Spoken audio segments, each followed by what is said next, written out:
There's a surah in the Quran called suratul Buruj.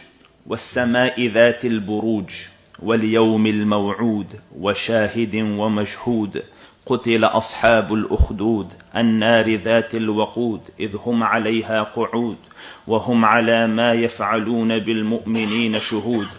The scholars of Tafsir, and the hadith is in the Sunan of Imam Ahmad, narrate this narration that in the past, Ghaliban in Yemen, there was a king. And the king was on a faith. He had his particular belief. And the king, in the olden days, you will find this in the time of Fir'aun as well, to establish themselves, they used to have sahirs, magicians. These days they have the intelligence, who knows stuff, he hears stuff, he gives you little, just to show you that the king's on control. So the king had a sahir, a magician. And the magician has his jinns, and the jinns will go report stuff and do little things, and you don't understand me, he would establish the awe of the king over the khalq. So the magician was growing old, and doesn't matter what you are, Subhan al-Khaliq, Allah is the King of Kings. So when إِذَا جَاءَ أَجَلُهُمْ لَا يَسْتَأْخِرُونَ سَاعَةً, when the king decides your life, as in Allah Rabbul Izzah decides your ajal has come, no amount of magic and medicine and food and security guards and pomp and ceremony will save you from Allah Rabbul Izzah. So the magician realized that the ajal is coming, death is coming. So he sent to his master, to the king, says, listen, my time is near.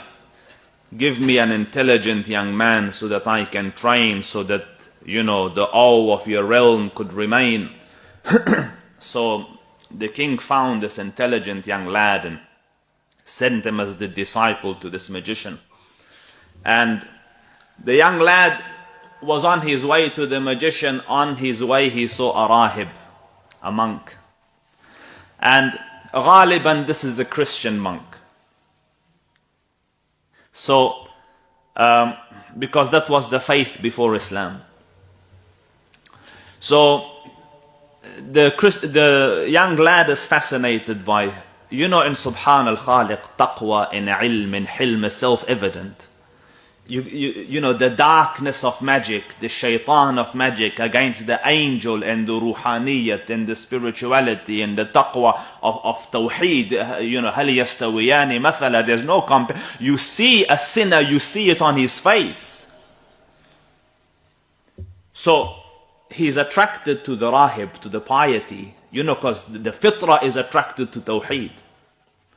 So he spent time with him, and when he realized it's late, he goes, it's late. He ran to the magician. The magician scolded him, and the teachers of the olden days used to beat you, so he beat him.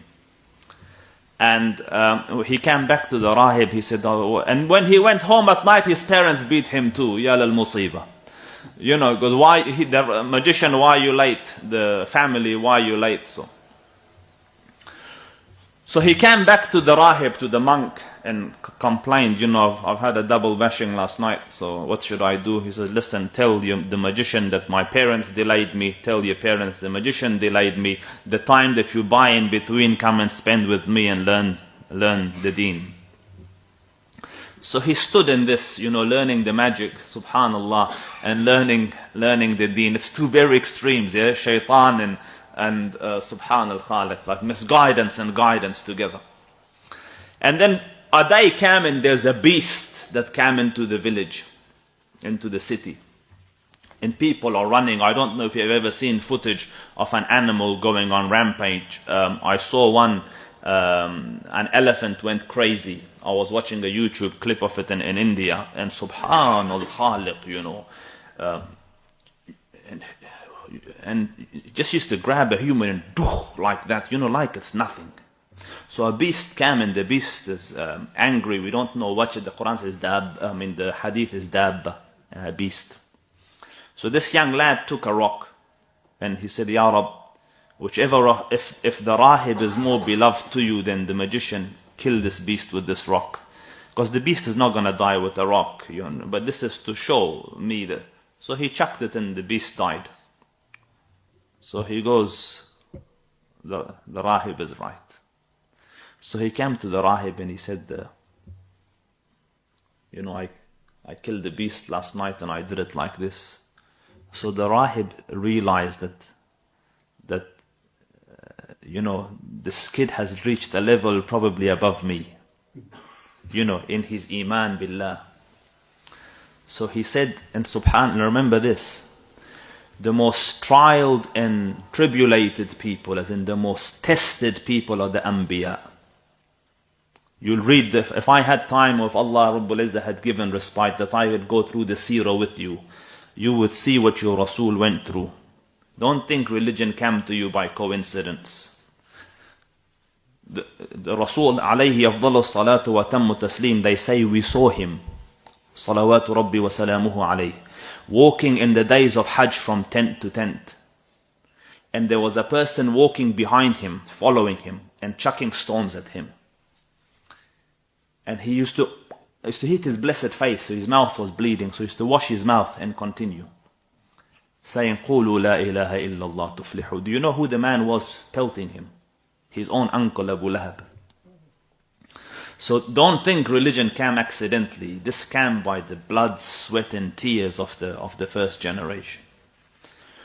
So as Iman grows, tests will come. Because Allah says so. ما كان الله ليذر المؤمنين على ما أنتم عليه حتى يميز الله الخبيث من الطيب. Don't think that you will proclaim Iman and Allah will let you be. He will differentiate between the khabith and the good, the filthy and the good. Otherwise everyone, khalas, I am Muslim, what's the proof of your Iman? I am a heart surgeon, beautiful, come and operate. Otherwise we're all heart surgeons. So حتى يميز الله الخبيث من الطيب. So now the Rahib knows, you see, the learned know that if Iman grows, tests will come. So he said, my son, you will be tested now. But if you get tested, don't mention my name.